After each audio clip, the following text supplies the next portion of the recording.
Pick that up, sweetheart. That is what Dr. Whitfield said 48 hours before a Marine general arrived at Cedar Creek Medical to destroy him. The night shift at Cedar Creek Medical in Portland hums with fluorescent lights and the antiseptic smell that never quite masks the staleness of recycled air. Ashley Cooper moves through the cardiac wing like a shadow, pale blue scrubs, hair pulled back tight, hands that chart vitals with mechanical precision. She has worked here for 6 months and no one knows her name. They call her the quiet one. The competent one. The nurse who never joins them for drinks, never explains the faint scars running along her forearms, never speaks about anything that matters. Her locker is on the 3rd floor, in the back corner of the break room where the fluorescent light flickers. She opens it at 11:38 p.m., during her break, when the corridors are empty except for the hum of ventilators and the distant beeping of cardiac monitors. Inside, folded at the bottom beneath her spare scrubs and compression socks, sits a pair of combat boots. They are worn. Scuffed leather. The laces are still tied. She has not untied them in 7 years. Her fingers touch the boot leather once. Just once. The leather is cold. She closes her eyes and breathes. Her hands remain perfectly steady. She does not cry. She does not allow herself to tremble. Instead, she pulls her hand back, closes the locker door, and returns to the floor at 11:52 p.m. Dr. Whitfield notices her during the evening rounds at 9:15 p.m. He watches her correct his medication order in front of a third-year resident, a dosage that would have killed the patient. She speaks quietly. 20 milligrams, doctor. Not 200. The resident looks confused. The attending looks humiliated. Dr. Whitfield's jaw tightens so sharply his temple pulses. He has built his entire career on reputation. Board connections. Political maneuvering. Names on donor plaques. A voice that fills rooms. And this quiet nurse, this woman he has never seen speak above a whisper, has just exposed him in front of the hierarchy he maintains. The message spreads through the lounge by 9:41 p.m. Dr. Whitfield announced a public bet to 3 attending physicians and a medical director, Ashley Cooper will quit within 7 days. He said it with a smile. A predator's smile. $10,000 she doesn't make it to next Thursday. Nobody took the bet. Everybody heard it. The next morning, she is eating alone in the cafeteria at 7:34 a.m. Toast. Coffee. She sits at the edge table, back to the wall, where she can see the entire room. Habit. Old habit. She does not notice Dr. Whitfield approaching until he is 3 feet away. He is carrying his own tray, gourmet breakfast from the cafe, not the standard staff food. He pauses beside her table, holding the tray at waist height. "Excuse me," he says, his voice like honey over broken glass. "I don't believe we've met properly." She looks up. Her face is carefully blank. She says nothing. He smiles. He does not set the tray down. Instead, he tips it forward with deliberate slowness, a movement that could almost be accidental. Coffee splashes across her scrubs, the left shoulder, the chest, spreading like a dark stain. The cup falls. It does not break. It rolls across the floor, stopped only by her chair leg. "Clumsy of me," he says. The cafeteria goes quiet. 17 people stop eating. Nobody moves. The fluorescent lights hum overhead like insects. Ashley looks down at the coffee soaking into her scrubs. She looks at the cup. She looks back up at him. Her jaw tightens. Once. A muscle flickers beneath her skin. Then it stops. "I'll get another one," she says. Her voice is exactly the same. Measured. Professional. Deferential. She stands up, her movements precise, and walks to the paper towel dispenser. The room watches her clean the spill. She does not look at Dr. Whitfield again. She finishes her shift in scrubs that smell of stale coffee. But that wasn't the worst part. The secure wing on the 4th floor houses a federal witness awaiting cardiac surgery. His name is Omar. He is a small man with frightened eyes who sits in a private room with a guard outside the door. Ashley checks on him twice per shift, vitals, comfort, the standard protocols. She never speaks more than necessary. She charts his medications with precise handwriting.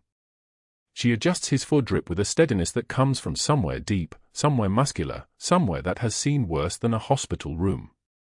On the evening of the second day, during her 9:20 p.m. rounds, Omar is waiting. He watches her take his blood pressure. 98/62. Stable. She writes it down. She is about to leave when he speaks. "You," he says. His accent is thick. His voice is very quiet. "Your hands." "I know those hands." Ashley freezes. Not visibly. Her hands continue their work. Her face remains blank. But something in her stops moving. Something older. Something that has been waiting 7 years.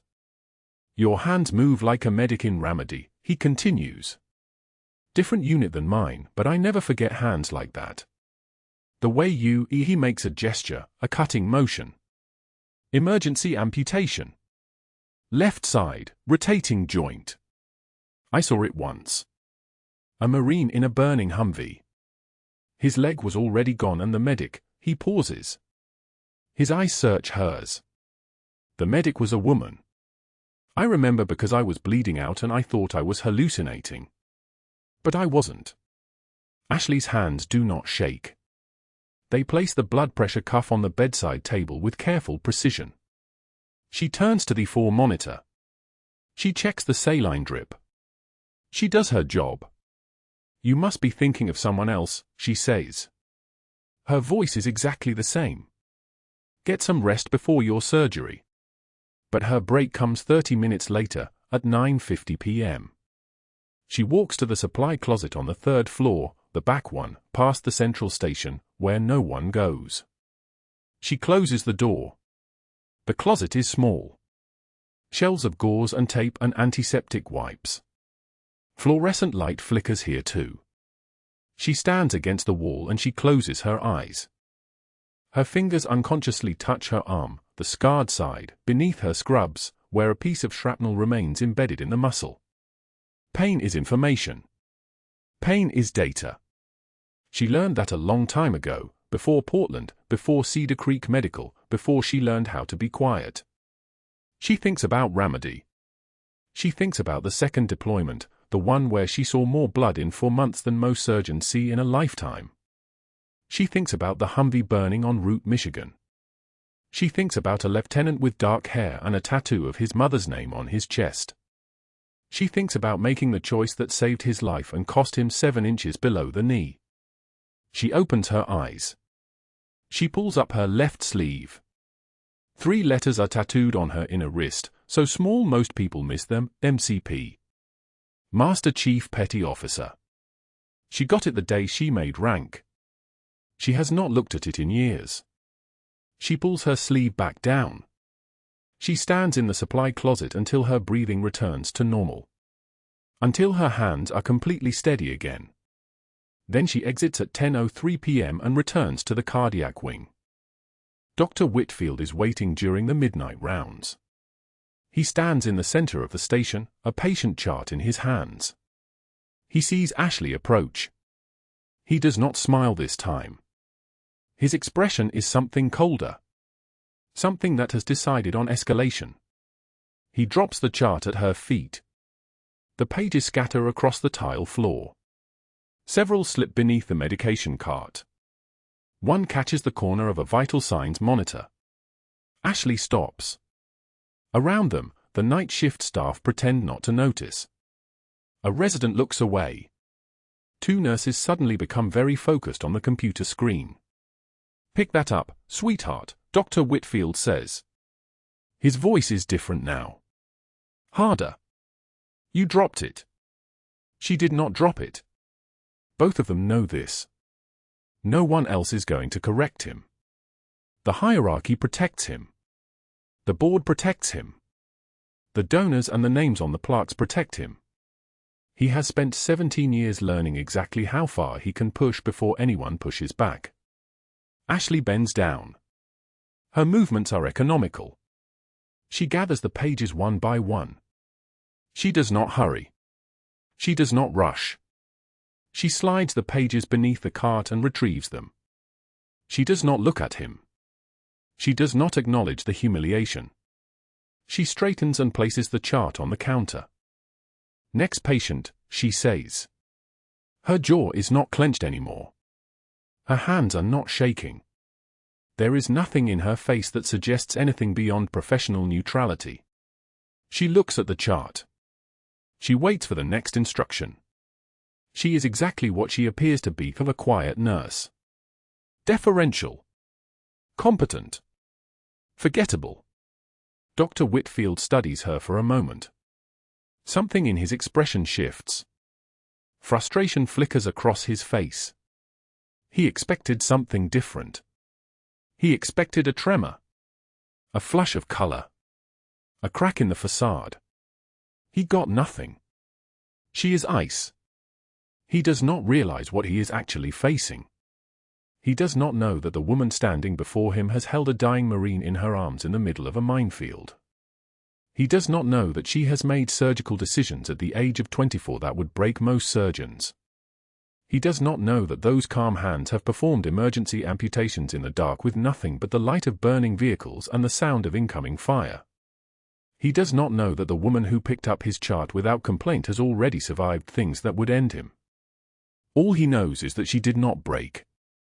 And somehow, that makes her even more of a threat. The morning briefing began at 6:30, fluorescent lights buzzing overhead like insects trapped in plastic. 12 staff members gathered around the conference table, residents, nurses, attending physicians, their coffee cooling in ceramic cups, their attention fractured between their phones and Dr. Whitfield's voice.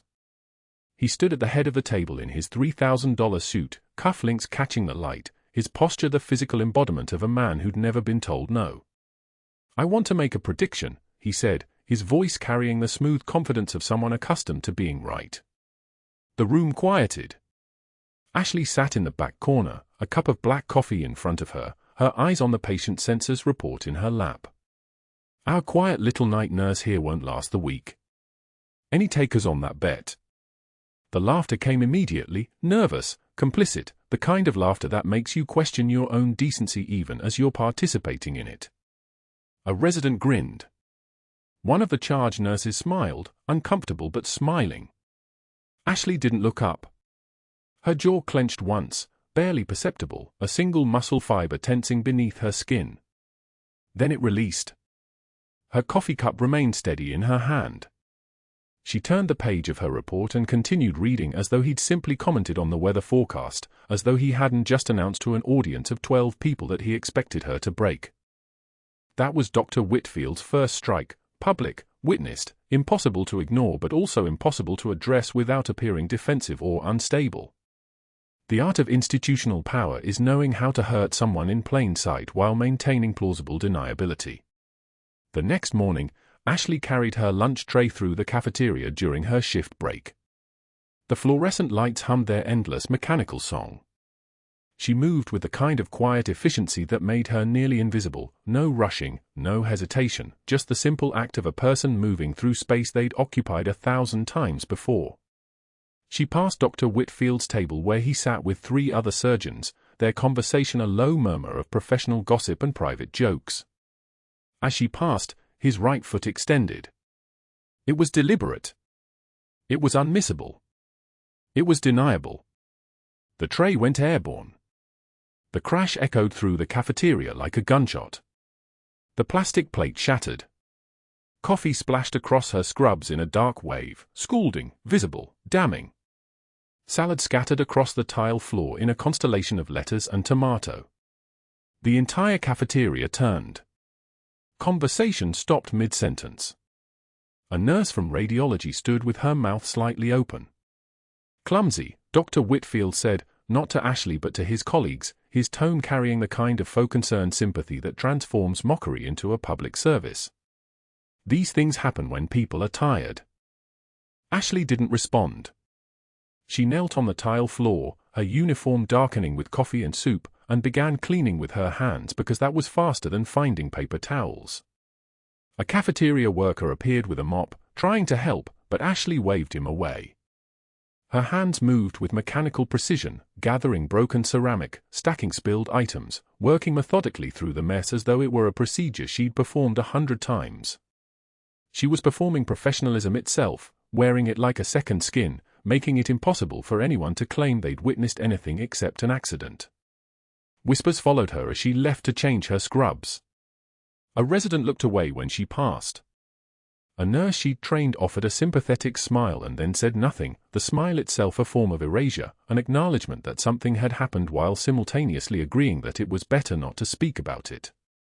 This is how institutional violence perpetuates itself, through the complicity of witnesses who understand that speaking up carries a cost, and that cost is too high for someone who isn't in the immediate line of fire. By the third day, the pattern had established itself as clearly as a surgical incision. Dr. Whitfield wasn't just attacking Ashley, he was testing the organization's tolerance for his actions, establishing a new baseline of acceptable behavior through incremental escalation. Each humiliation was slightly worse than the last. Each one had more witnesses. Each one was met with her absolute refusal to break. During afternoon rounds, Ashley presented her overnight assessment of a post-op cardiac patient. The room was full, for residents, 2 attending physicians, a medical student taking notes. She was steady. Clinical. Her presentation was textbook perfect, vital signs, urine output, pain management, nothing omitted, nothing questioned. She spoke with the flat competence of someone who knew her material completely. Dr. Whitfield listened.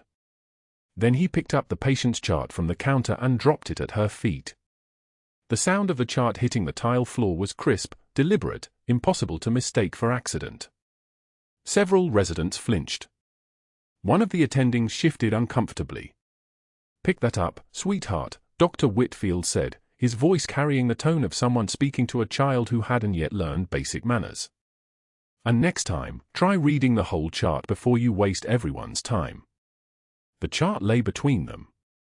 Ashley looked at it for approximately 3 seconds, enough time for the room to register that she was choosing her next action rather than reacting to it. Then she bent down, her movements precise and unhurried, retrieved the chart, and continued her report from where she'd left off. Her voice didn't waver. Her hands didn't shake. She might have been a recording, so empty was her effect of anything except clinical information. When she finished, she turned to the resident she'd been training and handed him the chart. "Your turn to present," she said. The resident took it, pale, and began speaking. The rounds continued. Dr. Whitfield had tried to break her and she had refused to break, and somehow that refusal was more threatening to him than any angry response could possibly have been. An angry nurse could be fired for insubordination. A nurse who accepted humiliation and continued working was a different problem entirely. Only later, alone in the supply closet during her break, did Ashley allow her composure to fracture. The door locked behind her with a soft click. She leaned against the metal shelving, her fingers pressing hard against the cold steel until her knuckles went white. Her eyes closed. For 30 seconds she simply breathed, in through the nose, out through the mouth, the way she'd been trained in triage situations where panic killed faster than the injuries themselves. Her jaw unclenched. Her shoulders dropped from their position near her ears. When she opened her eyes, the combat boots were visible in the bottom of her locker, worn leather, desert sand still embedded in the stitching, a pair of boots she'd pulled off a bleeding Marine in Ramadi before carrying him 2 miles through hostile fire while her own leg screamed with shrapnel wounds that wouldn't fully heal for 3 years. She touched the boot once. Then she closed the locker and returned to work. But that wasn't the worst part. 72 hours later, everything changed. The first confirmed COVID-19 case arrived at Cedar Creek Medical in an ambulance at 11:56 p.m. on a Thursday night. By Saturday morning, there were 18 confirmed cases. By Monday, there were 73. By Wednesday, the hospital had transformed into something unrecognizable, a place where triage protocols became routines, where refrigerated trucks idled in the parking lot, where ventilators wheeled past at running speed and code blue sounded every hour like some kind of mechanical heartbeat failure. The war came to Portland without gunfire. Ashley worked 72 hours straight. Not officially, the hospital would never admit to violating labor laws, but practically, in the way that happens when staff is insufficient and patients are dying and someone simply doesn't leave. She moved between isolation rooms in full PPE, her breath fogging the face shield, her hands moving with the same steady precision they'd used in emergency rooms 8,000 miles away where the casualties were measured in body parts rather than infection rates. The protocols were different, but the fundamentals of triage remained unchanged: assess, prioritize, execute, move to the next one. A post-op patient crashed on Tuesday afternoon while his attending physician stood outside the contaminated room in full protective equipment, visible through the glass, frozen. The EKG flat-lined. The monitor screamed. No one would enter. Ashley entered. She performed direct cardiac massage through an open chest, her hands moving on muscle memory older than the fear response, her fingers finding the heart and compressing it directly, feeling the ventricles respond beneath her palms. One hand on top of the other. The pressure. The release. The pressure. The release. Epinephrine pushed 4. A 14-gauge angiocath needle in the femoral artery. The patient's eyes fluttered. His oxygen saturation climbed, 68, 73, 81, 87, 91, sinus rhythm returning like a ghost learning to walk again. 4 more hours of surgery. 5 more days of recovery. He walked out of Cedar Creek Medical on Friday. Dr. Whitfield made calls from his home office, documenting his crisis leadership for the board while Ashley saved the second patient, the third, the fourth. The fifth save came on Thursday night at 2:23 a.m. when another attending froze and another patient's heart decided to stop and Ashley walked into another contaminated room and performed the same procedure with the same mechanical precision. This time the recovery took 3 days. This time the patient was conscious enough to grip her hand before she left. "Thank you," he whispered. She nodded once and moved to the next one. The staff began looking at her differently. Respect replaced the pity that had crystallized during the humiliation period. A resident asked her how she'd known to enter the contaminated room when protocol said no. She didn't answer, just continued working. A nurse asked if she'd been military. She kept walking. The whispers changed. Where there had been gossip about Dr. Whitfield's bet, there was now something else, an acknowledgement of competence so profound it transcended normal hospital hierarchy. By the time the crisis began to stabilize, 72 hours later, something fundamental had shifted. Dr. Whitfield had tested her during peacetime and found her unbreakable. During war, he'd been absent, and his absence had been noticed by everyone. The shift in staff loyalty didn't escape Dr. Whitfield's notice. He moved through Cedar Creek Medical like a man watching his kingdom slip away in real time, and it made him dangerous in a different way, not louder, but colder. Calculated. It started with the residents. Young doctors who'd once clustered around Whitfield during rounds now glanced at Ashley before they spoke. 2 days after she'd saved her 5th patient during the pandemic surge, Dr. Chen, a third-year resident, asked Ashley's opinion on a postcode medication sequence instead of asking Whitfield. The question was technical, specific, and directed at someone other than the attending. Whitfield watched it happen. He saw the resident's eyes shift toward her, saw Ashley nod once, just once, and heard Chen say, "That's what I thought too." "Thank you, Cooper." The attending surgeon said nothing. He finished rounds. But something hardened in his expression, like concrete setting. By the end of that week, 3 different junior doctors had deferred to Ashley's judgment on protocol questions. Nothing major. Nothing that would read as insubordination. But enough that Whitfield understood he was no longer the undisputed authority in this hospital. He was becoming the man people tolerated. Ashley was becoming the person they trusted. That couldn't stand.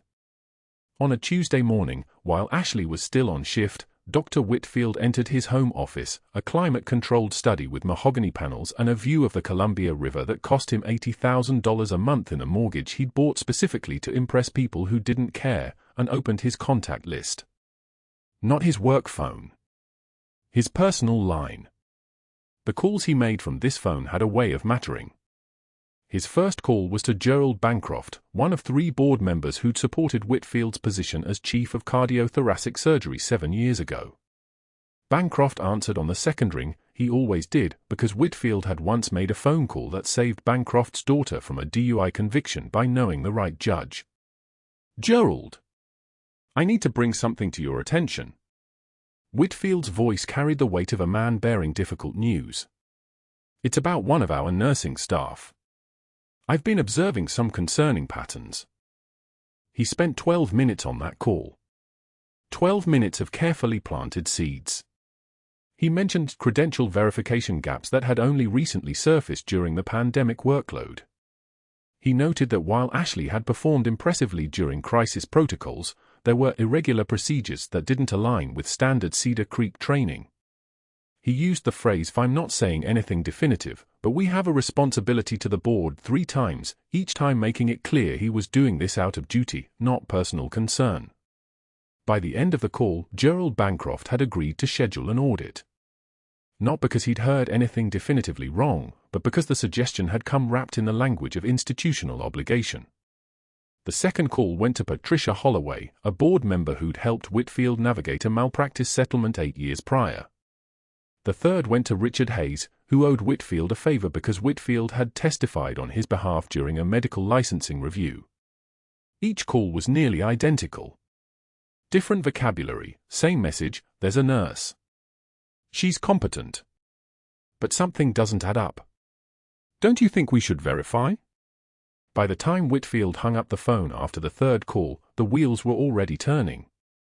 The board had voted to commission an outside investigator, a firm that specialized in credential audits and patient safety reviews. The investigation would take 2 weeks, minimum. Maybe 3. Just long enough. That afternoon, Whitfield made for more calls. These were to the references listed on Ashley's nursing credentials. He had her personnel file in front of him, and each reference was a nursing supervisor from the training program she'd supposedly completed 18 months ago. The program was real. The credentials were real. But the man conducting the references had spent decades learning how to ask questions that made truthful answers sound suspicious. He called the first reference a Dr. Maria Santos at Providence Hospital's nursing education program. "Dr. Santos, this is Dr. Whitfield from Cedar Creek Medical in Portland. I'm following up on one of your recent graduates, Ashley Cooper. I'm handling a routine credentialing review, but I had a few questions about her background and stability." Stability. Not competence. Not intelligence. Stability.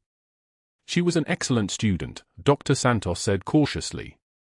"One of our top performers." "Of course," Whitfield replied smoothly. "But I was wondering, did you notice any signs of stress responses? Any indication that she might have had past trauma or behavioral issues that could affect her clinical judgment under extreme pressure?" The question was a trap. Ask anyone if they notice signs of trauma, and they'll suddenly remember something they didn't actually care about: a quiet demeanor, a withdrawn moment, a comment taken out of context. Dr. Santos, trying to be helpful, mentioned that Ashley had been somewhat reserved, that she didn't socialize with other students, that she sometimes seemed elsewhere. Whitfield wrote down every word. He made 3 more calls. Each reference gave him slightly different details, but all of them, subtly reframed by his leading questions, painted a picture of a skilled but isolated nurse with undefined psychological issues and possible hidden trauma responses. Whitfield thanked them warmly, assured them he was simply being thorough, and hung up knowing he'd just created enough reasonable doubt to justify an investigation. The following Monday, a woman named Catherine Voss walked into Cedar Creek Medical. She was a credentialing auditor employed by Heartland Compliance Services, a firm that specialized in finding problems in personnel files, and she carried a sealed letter from the hospital's board authorizing her to access Ashley Cooper's complete patient files from the past 18 months. Not just samples. Everything. Every code, every intervention, every medication administered, every note written in Ashley's handwriting. Catherine Voss was thorough. She was also looking for irregularities, which meant she would find them, not because they existed, but because every clinical decision made during a pandemic crisis looked irregular when examined in peaceful retrospect. Emergency procedures that saved lives in the moment looked dangerous when analyzed from an office 6 months later.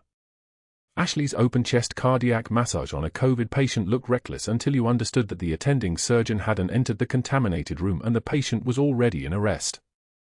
Voss noted every deviation from standard protocol. She documented every unconventional decision. She didn't find fraud or negligence. But she found evidence of autonomous decision-making during crisis, exactly what a deep-cover operative would do, exactly what someone trained in battlefield triage would do without thinking, and exactly what would look suspicious to an auditor searching for reasons to look suspicious. What happened next didn't just threaten Ashley's position, it threatened to unravel everything. That same afternoon, Ashley stood in the secure wing where the Iraqi witness, a man named Hakim, a former insurgent turned federal informant, lay recovering from cardiac surgery. She was checking his medication lines, her movements practiced and efficient, when he caught her wrist gently. "They are asking questions about you," Hakim said quietly, his accent heavy but his meaning crystal clear. "Security came. They wanted to know who trained you. Where you worked before. They showed me your photograph and asked if I knew you from anywhere else." Ashley's jaw tightened once, barely visible. But her hands remained steady as she continued her work, checking the 4 sites as though he'd simply commented on the weather. She said nothing. There was nothing to say that wouldn't complicate things further. "You should leave," Hakim continued. "Before they understand what you are." Ashley finished her charting and walked out, her scrubs still carrying the faint smell of antiseptic and the sharper metallic scent of fear, though anyone watching would have seen only a nurse moving calmly through the corridor. But her mind was already running calculations. The Naval intelligence placement at Cedar Creek had always been temporary. 6 months. She'd been here 8 months now, which meant her assignment should have wrapped. She was supposed to validate that Hakim was secure, that the trafficking investigation could proceed, and then disappear back into whatever assignment came next. But the investigation wasn't closed.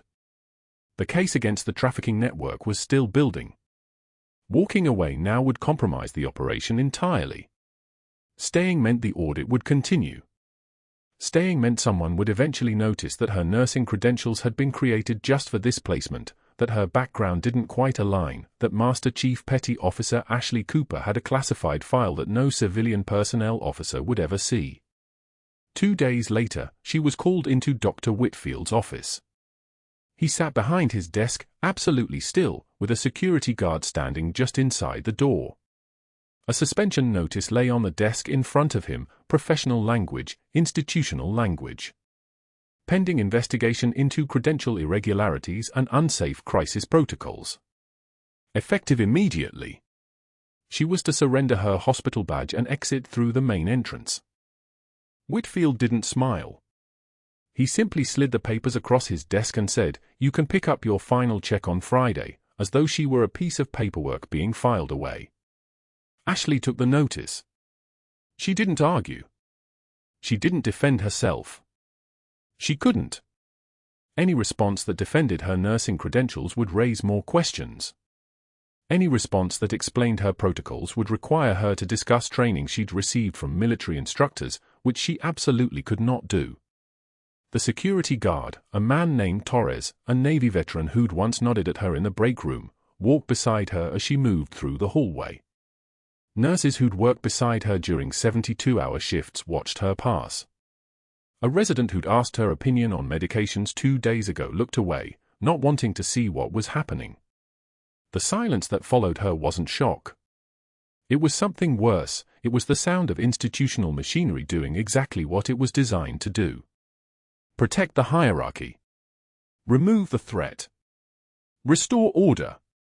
At the locker room, Ashley removed her badge, the plastic hospital credential with her photograph and the name Ashley Cooper RN printed in corporate sans serif, and handed it to Torres. She changed out of her scrubs, folding the pale blue fabric one final time with the same precision she'd once used to fold a flag. The movement was muscle memory from a different life, from a time when she'd understood exactly what she was doing and why. Now there was only the weight of a mission incomplete, an operation compromised, a federal witness still in danger, and no way to help without revealing the truth. Torres escorted her to the main entrance. The Portland rain had started that morning and hadn't stopped, hammering the parking lot like applause for a performance nobody wanted to see. Ashley walked out into it without asking for an umbrella, without hesitation, the way someone walks who has nothing left to lose and nowhere to go but toward the next problem. She didn't know that her phone would ring that night. She didn't know that a Marine general in full dress uniform was already en route to Cedar Creek Medical. She didn't know that the hours of her exposure, the strategic sabotage, the carefully planted questions and audits and investigations, all of it, had already triggered a response at levels so far above Dr. Whitfield that he had no idea his name was being spoken in briefing rooms with flags on the walls. What she knew was this: the operation wasn't over. It was just entering a phase where the rules of her assignment would no longer apply. And when a Master Chief Petty Officer is placed under fire by the very institution she was sent to protect, the Navy doesn't send a memo to schedule a meeting. It sends a Marine. The suspension notice came printed on hospital letterhead, signed by 3 board members Ashley had never met. Irregular procedures during crisis protocols. Pending investigation. Effective immediately. Dr. Whitfield hadn't delivered it himself, he'd had human resources print it and leave it in her mailbox, a coward's move wrapped in bureaucratic language. The word sat there like a verdict from people who'd never watched her save 5 lives in 72 hours. She'd read it twice, folded it once, and placed it in her locker next to the worn combat boots she'd worn through Ramadi. The security escort came at shift change. 2 men in navy polo shirts with Cedar Creek Medical patches, professional and impersonal. Ashley had gathered her things, a change of clothes, her phone charger, the photograph of her parents that had sat on her locker shelf for 6 months. The escort didn't speak. They didn't need to. The message was implicit in their posture, in the way they flanked her as she walked toward the exit. That was when the staff saw her. Dr. Morrison stopped mid-stride in the hallway. Nurse Chen's face went white. Respiratory therapist Marcus, who'd worked beside her for 3 solid days during the surge, opened his mouth to speak but said nothing. His eyes tracked from Ashley's face to the security officers to the duffel bag in her hands. Understanding hit him like a monitor alarm at 3 in the morning. The others, the ones who'd watched her intubate, who'd seen her move through codes with the precision of a metronome, who'd seen her hold back a patient's blood loss long enough for the surgeon to arrive, all of them watched her leave without a word of protest, without an explanation, without even a moment's hesitation. That was the calculation Dr. Whitfield had made correctly. Ashley couldn't fight back. She couldn't say she was Navy. She couldn't mention the federal witness in the secure wing, the Iraqi businessman with the classified protection status, the ongoing operation against a military trafficking ring that stretched from Istanbul to San Diego. To defend herself would be to expose the mission. To tell the truth would compromise 6 months of careful positioning, careful observation, careful documentation of visitors and phone calls and the patterns that might eventually lead to arrests in 3 countries. The witness had to remain unaware that his security detail was gone. The operation had to continue without her. So she walked out past the staff who'd become her closest allies, and she didn't look back. The Portland rain started around midnight. The kind of rain that sounded like static on asphalt, that made the parking lot reflect the sodium lights in smeared orange streaks. Ashley drove to Cedar Creek, using her badge to access the staff entrance. It wouldn't be revoked until morning, until someone from administration realized she'd left the building and might return. The corridors were nearly empty at that hour. Skeleton crew. A nurse at the front desk glanced up, recognized her, and made a choice not to ask questions. The basement stairs smelled like bleach and industrial detergent, that sharp chemical bite that coated the back of the throat. The laundry facility hummed with the midnight rhythm of washers and dryers on their infinite cycles. Fluorescent lights buzzed overhead in that specific frequency that made time feel distorted, made 3 in the morning feel like 7. Ashley set her scrubs on the steel folding table, the pale blue fabric that had become her armor, her cover, her second skin. She picked up the top and began folding. The motion was automatic, a muscle memory from a different lifetime, from a barracks in Camp Lejeune where she'd learned to fold everything with the precision of weapons being maintained. Crease here. Square the corner. Fold in half. Square again. The fabric moved beneath her hands like it was alive, like it recognized what was happening. She'd folded flags the same way. 14 years ago in Ramadi, she'd folded a flag over a casket. Lance Corporal Derek Paulson, 19 years old, shrapnel from an IED that had caught him in the neck while he was drawing water from a well. She'd been the one to call it, to check for a pulse that wasn't there, to fold the flag while the mortician waited with his hands respectfully crossed. That fold had meant something. It had meant finality, transition, honor. This fold meant failure. This fold meant the mission incomplete, the witness still vulnerable, the operation continuing without her eyes. The scrubs became a perfect square on the steel table. Blue and white and the memory of 17 double shifts. Ashley stood there for a long moment, her hand still positioned as if she were about to fold again, as if there was something else to fold, as if the motion could continue forever and she wouldn't have to acknowledge that it was over. She turned toward her locker. The combination hadn't changed.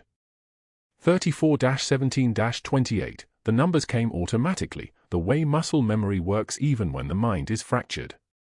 Inside was her street bag, her keys, her wallet. And at the bottom, wrapped in a plastic grocery bag to keep them dry, were the combat boots from Ramadi. The one she'd pulled off a wounded Marine, Sergeant Marcus Holland, who'd been bleeding out from a blast that had taken the lower half of his left leg. She'd carried him 2 miles through hostile fire with those boots still in her hands, the leather worn and cracked from desert heat. She'd never given them back. She held them for a moment, the leather warm from the locker, the rubber sole cracked in 3 places. Her entire military career was compressed into this pair of boots. 3 tours. 47 lives saved. 3 Navy crosses that she'd never worn in public. 2 Purple Hearts that she'd never explained. 12 years of silence that had become her most reliable weapon. The boots went into her duffel. She didn't look at the photograph of her parents again. She didn't need to. She'd already committed every detail to memory, her father's uniform, still hanging in her apartment closet in a dry-cleaning bag, her mother's smile from a Christmas party 15 years ago, before the diagnosis, before the funeral she couldn't attend because she was in Anbar province and her leave was classified. A janitor passed the laundry room, pushing a cart of soiled linens. He recognized her, Carlos, who'd worked the night shift for 7 years, who'd always nodded at her when they passed in the corridors. He recognized her now, registered the absence of her scrubs, the duffel bag, and made the decision not to ask. His eyes met hers for exactly 2 seconds, and in those 2 seconds they communicated everything that professional discretion could hold. He kept walking. His cart squeaked slightly, rubber wheels on tile, the sound diminishing down the hallway until there was nothing but the hum of the laundry equipment and the rain outside the basement window. Ashley took the staff exit. The rain hit her immediately, that Portland rain that was less about falling water and more about the atmosphere itself condensing, becoming liquid, becoming personal. It soaked through her street clothes within seconds. The parking garage was 3 levels down, and by the time she reached her car, she was drenched. She sat in the driver's seat with the door open, rain slanting in, and she didn't start the engine. She sat there for 4 minutes and 37 seconds by the clock on her dashboard, and her hands didn't shake. Her jaw didn't clench. Her breathing remained steady.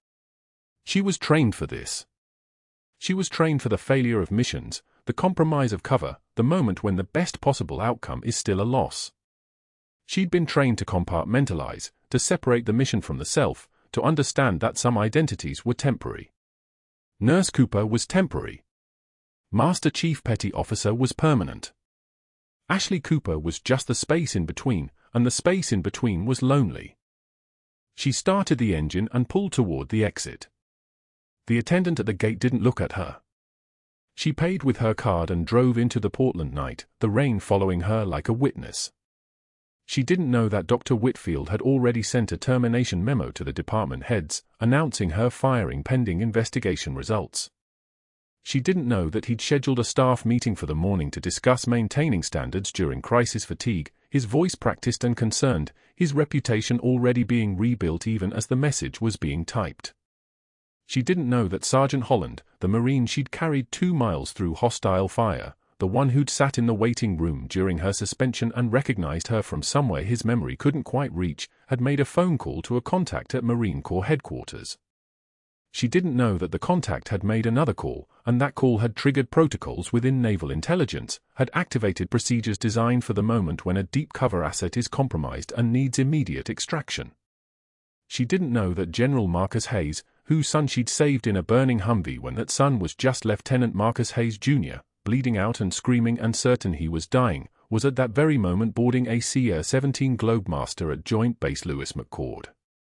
She didn't know that in the morning, Cedar Creek Medical was going to hear boots on tile that no administrator had authorized, no hospital board had approved. She didn't know that the Marine General was bringing classified documentation, federal marshals, and the kind of authority that made hospital policies look like suggestions scribbled on paper napkins. She didn't know any of it. She only knew that she'd failed the mission, that she'd walked out of Cedar Creek Medical as Ashley, undefined and exposed, and that the rain in Portland sounded exactly like the rain in Ramadi, and both of them sounded like the end of something. The morning came without warning. 6:58 a.m., and the rain hadn't stopped, it just fell differently now, like it was falling on someone else's war. Ashley had showered at the YMCA, changed into civilian clothes that felt like costumes, and was sitting in her car in the Cedar Creek Medical parking lot when the convoy arrived. 3 black Suburbans. No markings. The kind of vehicles that made people instinctively move out of the way without knowing why. She watched them from the driver's seat, engine off, hands at 10 and 2 on the steering wheel like she was still driving through Fallujah. Her badge was on the passenger seat. She'd intended to return it through the mail.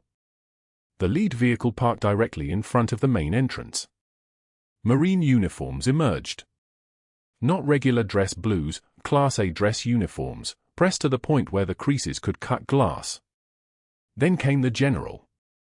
General Marcus Hayes, with the bearing of a man who'd been giving orders since before Ashley learned to load a magazine.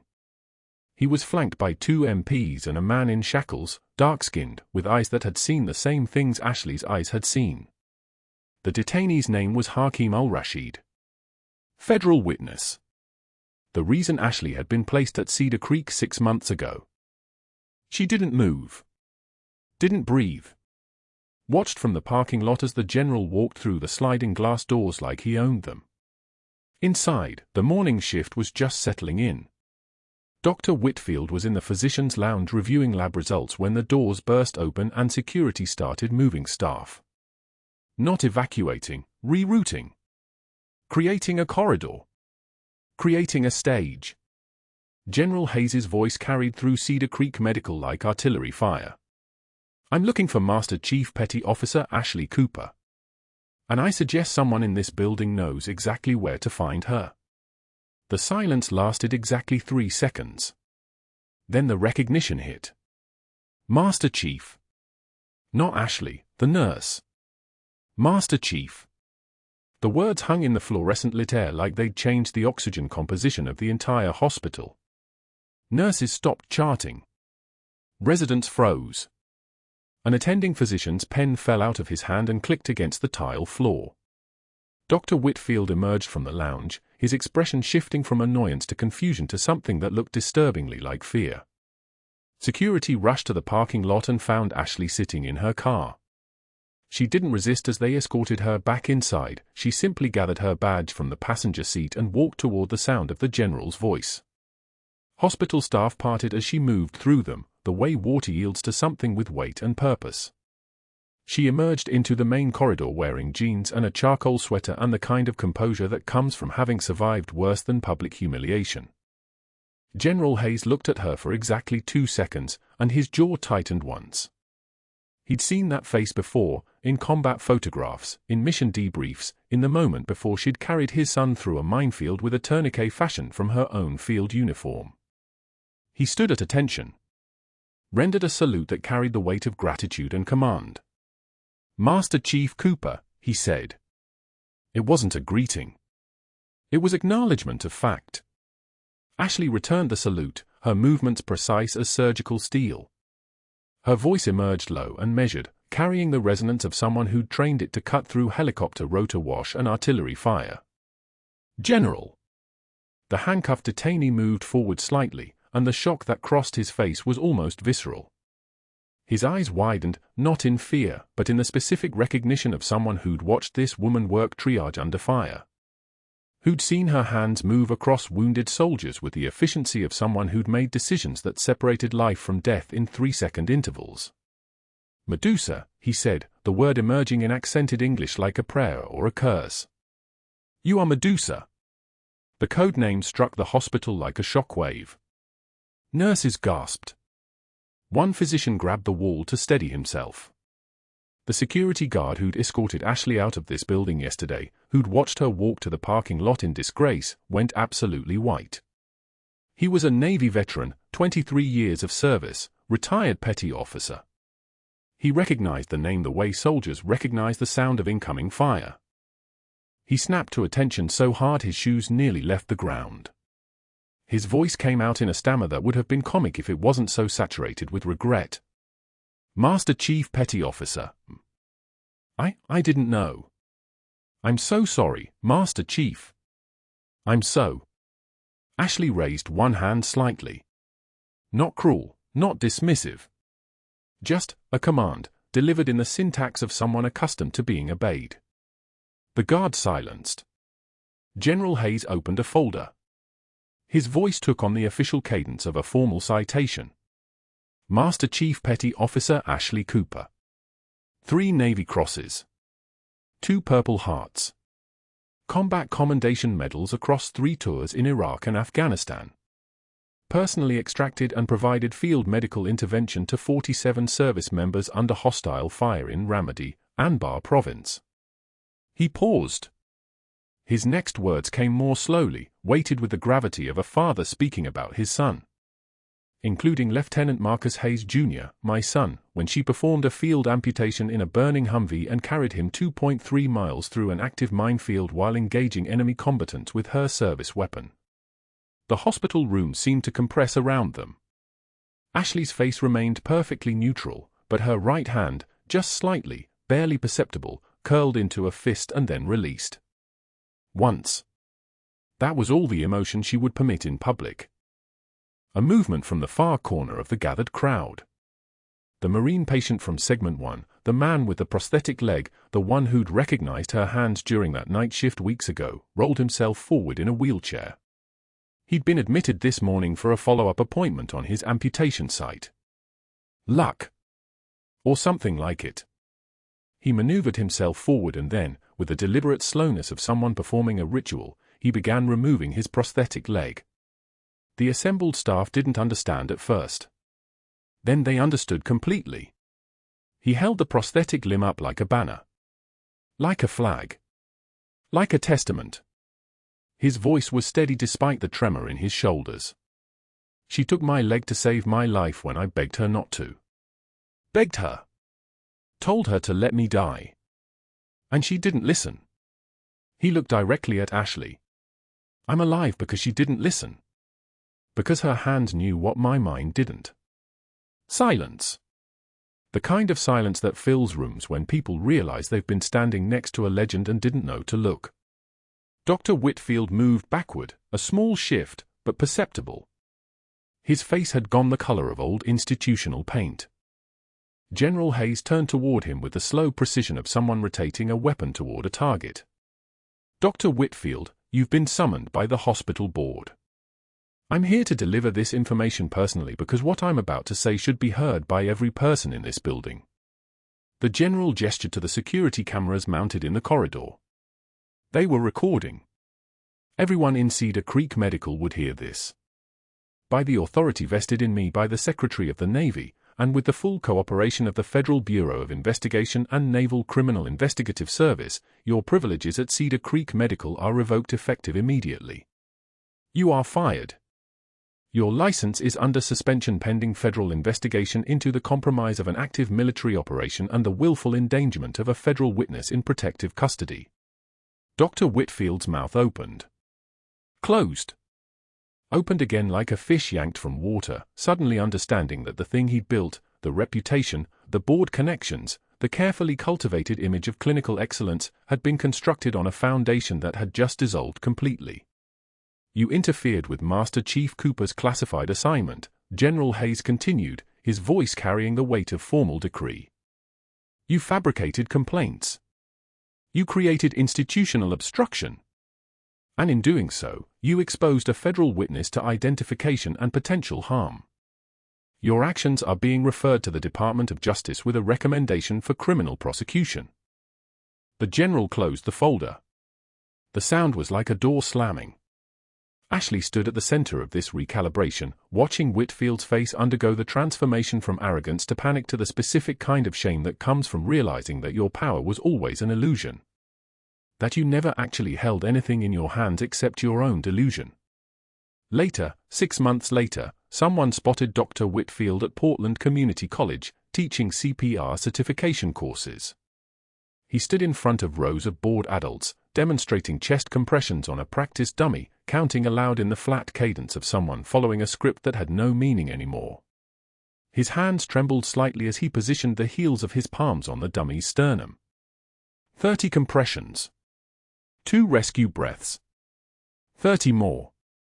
The same motions Ashley had performed on a live patient while he made phone calls from his home office. The same motions that had saved a life while his network was designed to take one. He sat in the parking lot afterward in a 10-year-old Lexus, eating lunch from a paper bag. His wife had taken their daughter to Seattle. His colleagues no longer returned calls. His speaking engagements had been rescinded. The cardiac surgery practice he'd spent 15 years building had collapsed like a structure that never had load-bearing walls. Medical conferences had removed his name from panels. His legacy had transformed into a cautionary tale distributed among hospital administrators in seminars titled Institutional Corruption and Professional Consequences. He was just a man now. Teaching CPR to people who didn't know who he used to be. Learning, belatedly, that true class is what you do when the lights go out. Meanwhile, Ashley returned to active duty. The trafficking investigation that she'd been placed at Cedar Creek to facilitate had secured convictions against 4 naval officers involved in organized crime. Hakeem al-Rashid entered permanent witness protection. The witness protection detail that Dr. Whitfield had endangered was reinforced, expanded, permanently secured. At the naval ceremony at Quantico 6 weeks later, Ashley stood in dress uniform with rows of ribbons across her chest, and General Hayes, now promoting his own son to captain for valor and leadership, presented her with a shadow box. Inside, encased in protective glass, were her worn combat boots from Ramadi. The boots she'd worn through fire. The one she'd touched in the supply closet at Cedar Creek Medical when the weight of pretending to be ordinary had nearly crushed her. The plaque beneath read, Master Chief Petty Officer Ashley Cooper, the boots that walked through fire so others could walk at all. Her voice, when she spoke her thanks, carried the full authority of her rank and her service. Not deferential. Not quiet. Just true. If you're settling in for a good story, you're in the right place. Hit like, subscribe, and tell us in the comments what time of day it is where you are. Let's get back to it.